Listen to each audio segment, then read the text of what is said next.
À Kananga, dans la grande salle de l'école Lumière des Nations, l'Université orthodoxe au Congo a organisé ce samedi 28 mars 2026 une importante manifestation réunissant étudiants, autorités académiques et invités des marques.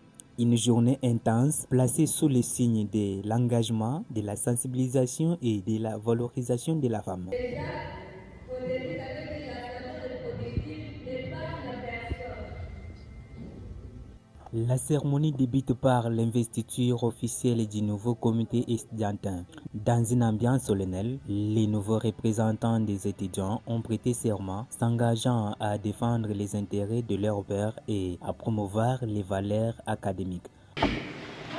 Après l'organisation des élections du porte-parole et son adjoint par le décanat, nous avons eu le privilège. La manifestation s'est poursuivie avec une conférence axée sur la santé reproductive des jeunes, un sujet crucial abordé par des intervenants spécialisés qui ont insisté sur l'importance de l'éducation, de la prévention et de l'accès à l'information.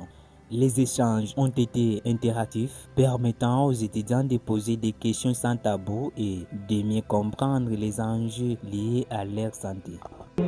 J'ai vu ça, c'est la nuit qui commence à enseigner ou à instruire à la place des mamans. Vous voyez, c'est une expression divine. Alors, Enfin, cette journée s'est achevée par la clôture du mois dédié à la femme, un moment de célébration et de réflexion sur les droits, le défi et le rôle fondamental de la femme dans la société congolaise. Des messages forts ont été lancés en faveur de l'égalité, de l'autonomisation et du respect de la femme.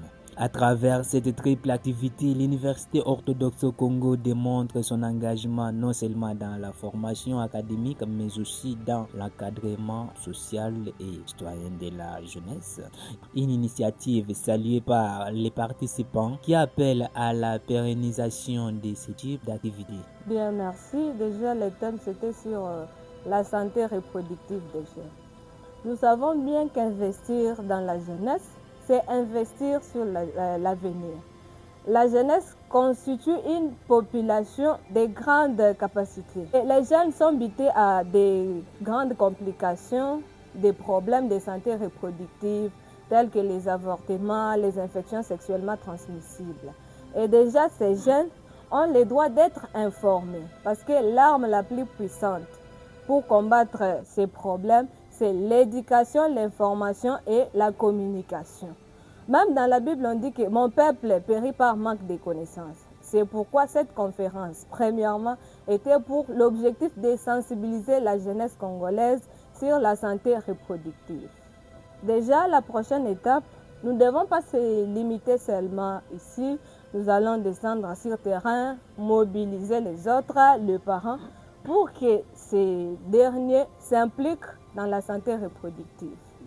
La participation était active, mais j'aurais voulu que prochainement, nous puissions mobiliser les ressources pour que cette population estudiantine puisse être là. Déjà, dès le départ de l'annonce du sujet ou de l'annonce des thèmes, il y avait d'autres étudiants qui avaient des doutes, entre parenthèses. Mais sinon, déjà, dans la salle, tout le monde a compris que la santé reproductive concerne tout le monde. Donc, personne n'est épargné. Comme dernier message, c'est pour la jeunesse congolaise. Pour tout le monde, les étudiants et étudiantes, aussi pour les chercheurs. Déjà, j'avais dit que nous devons investir dans la jeunesse pour prévenir les complications des problèmes de santé reproductive. Déjà, étant jeune, je sensibilise mes jeunes aussi, comme la mobilisation de pères, de s'impliquer pour contribuer à l'amélioration de cette dernière, la santé reproductive. C'est M.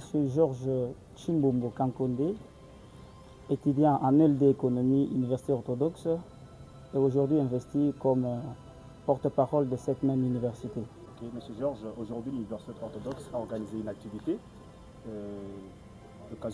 c'était à l'occasion bien sûr de la clôture du mois de la femme.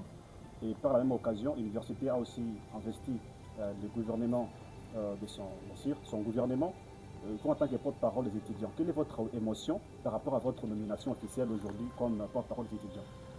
c'est un sentiment de joie et d'honneur parce que accéder à un poste de représentativité de la communauté estudiantine n'est pas donné à n'importe qui. Ça, c'est un honneur que les étudiants m'ont offert, ils m'ont élu. Et aujourd'hui, je suis investi et je m'attelle ou bien je m'aligne derrière l'idéologie de l'université, mais aussi de l'Église, afin de pouvoir aider l'université et l'Église dans sa vision dédiée à la jeunesse congolaise. Oui, comment est formé votre gouvernement? Vous dites? Comment est formé votre comité estudiantin? Mon gouvernement est formé en 3 phases.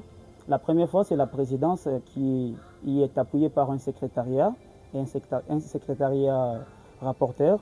La deuxième phase, c'est le conseil. Dans les conseils, nous avons les conseils qui s'occupent de la gestion sanitaire, de la sécurité et aussi de la recherche scientifique et des activités culturelles.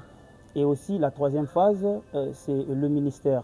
Et ces ministères vont travailler en collaboration avec les conseillers, mais sous l'œil vigilant de la première phase qui est présidée par moi-même. Qu'est-ce que vous promettez à ces étudiants-là parce qu'actuellement, vous serez leur tête? D'accord, je suis élu parce que le décanat a organisé les élections. J'ai été élu au suffrage universel. Nous avions aussi mes challengers qui ont échoué. Et à ces moments-là, j'ai été plébiscité et j'ai été élu par ces jeunes. Je suis un porte-parole qui va prendre les desiderata des étudiants, les apporter aux autorités académiques. Et si il faut aller au-delà, je peux représenter l'université au nom de cette communauté estudiantine dans d'autres activités. Et c'est le rôle que je vais jouer et d'être une charnière entre les autorités académiques et les étudiants. Et un dernier mot? Le dernier mot, c'est de supplier à nos confrères que ceci voit dans le sens de notre éducation, de notre formation. Nous sommes de grandes personnes lorsque nous assumons de grandes responsabilités. Nous devons prendre conscience et faire ce qu'il faut faire pour que notre pays et notre province qui a besoin de nous puissent décoller. Depuis Kananga pour Espace Grand Kassai TV.